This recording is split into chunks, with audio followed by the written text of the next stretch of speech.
राजस्थान के नागौर जिले की मेड़ता सिटी से एक हृदय को झंझोड़ देने वाली खबर सामने आई है। ये कहानी है 7 मासूमों की, जिन्हें उनके ही माता पिता झुग्गी में अकेला छोड़कर कहीं चले गए। रेण कस्बे के वार्ड संख्या 20 में रहने वाले घनश्याम और रेखा चौकीदार अपने 7 बच्चों के साथ छोटी सी झुग्गी में जीवन बिता रहे थे। 3 महीने पहले पिता घर छोड़कर चले गए और कुछ ही दिनों बाद मां ने भी बच्चों को नींद में सोता छोड़कर कहीं का रुख कर लिया। 3 महीने से ये मासूम बच्चे अपने दम पर जीवन जीने की कोशिश कर रहे थे। न कोई सहारा, न कोई देखभाल। स्थानीय महिला दया वैष्णव और उनकी बेटी सोनू वैष्णव ने जब इस दर्दनाक स्थिति को देखा तो उन्होंने इन बच्चों की मदद के लिए हाथ आगे बढ़ाया।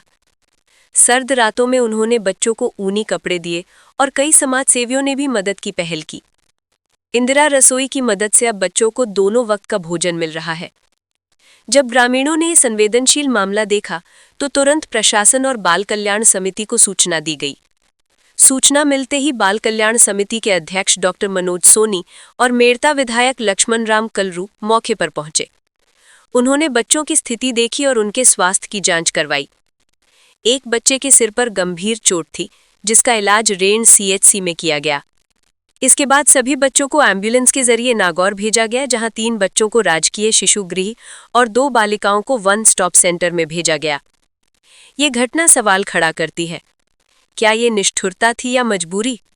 पर एक सच्चाई ये भी है कि मानवता भी जिंदा है, क्योंकि ग्रामीणों ने इन मासूमों के लिए इंसानियत का फर्ज निभाया। DKS न्यूज़, सच का दर्पण। अन्य जनप्रतिनिधि से सूचना मिली कि 5-6 बच्चे हैं जिनके खाने पीने की व्यवस्था नहीं है, उनका जीवन संकट में है और उनकी उचित देखरेख की व्यवस्था नहीं हो रही है। जिसमें एक बच्चा है जिसके सर पे काफ़ी गंभीर चोटें हैं और उसमें कीड़े मिलने की शिकायत मिली। इस पर तत्काल मैंने संज्ञान लिया और मैं स्वयं मौके पे आया। मैंने बच्चों की स्थिति देखी। स्थिति देखकर मौके पे ही मैंने जो लीगल एक्शन है, विधिक कार्रवाई की। बच्चे बाल कल्याण समिति के सर्किट में हैं। बच्चों के इलाज की व्यवस्था, उनकी शिक्षा की व्यवस्था, स्वास्थ्य की व्यवस्था, आवास की व्यवस्था, ये सब सरकार की ओर से, समिति की ओर से एज पर हम करेंगे। इसके साथ ही रिव्यू किया जाएगा।